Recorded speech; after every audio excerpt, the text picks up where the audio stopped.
tutti, buonasera. Good morning dyan sa Pilipinas. Siya nga pala, lalong-lalo na sa mga mahal ko sa buhay, mga anak ko at mga kamag-anak ko, at mga kaibigan ko at mga kababayan ko. Good morning sa inyong lahat dyan. Siya nga pala, ako si Fe. Sa awa ng Diyos, isi-share ko din sa inyo na nakapag-open din ako dito ng maliit na business sa Cagliari, Italy. Ang inopen ko po ay kebab. Kung tawagin sa Pilipinas, shawarma. Ang pangalan po niya ay Fedonar Kebab. Ayan po.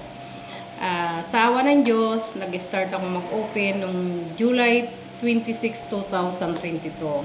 Kaya nitong buwan na to, sa July 26, ay 2 years na sa awa ng Diyos. Magmula nag-start ako mag-open ng business ko, tuloy-tuloy, hindi ako nagsasara na kahit isang araw na rest, linggo-linggo.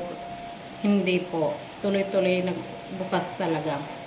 At awa ng Diyos, nag-open kami sa gabi kasi malapit dito sa diskuhan, sa mga pub, inuman. Tapos, nag-start kami mag-open, minsan 5:30, minsan 6, hanggang 6 ng umaga. Minsan 6:30 kami nagsara na ng umaga o kaya minsan pa nga 7, lalo na pag winter. Tapos, ito, kanina sana magbibideo na ako kaya gusto ko makapag-download na ako bago tapos ang July 15 para maka-start ako mag-download. Busy lang kasi may customer ngayon ng ganitong oras wala, pero maya naman patapos ang mga restaurant yun, kasi ang trabaho ng mga customer namin nagtatrabaho sa restaurant, sa pizza, kung saan pa. At ito, sana i-subscribe nyo rin ako, please lang.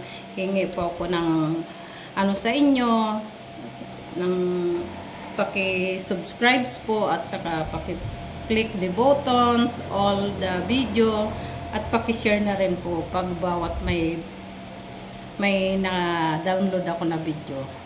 Pasensya na po kayo kasi start ko pa lang to, hindi pa ako sanay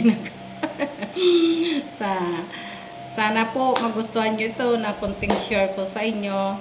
Alam nyo po ba, pag may pangarap, ang pangarap walang gastos. Mangarap lang tayo habang nangangarap. May pangarap na natutupad, may pangarap naman na hindi natutupad. Pero lagi lang natin isipin na lahat ng pangarap matutupad. 'Di ba?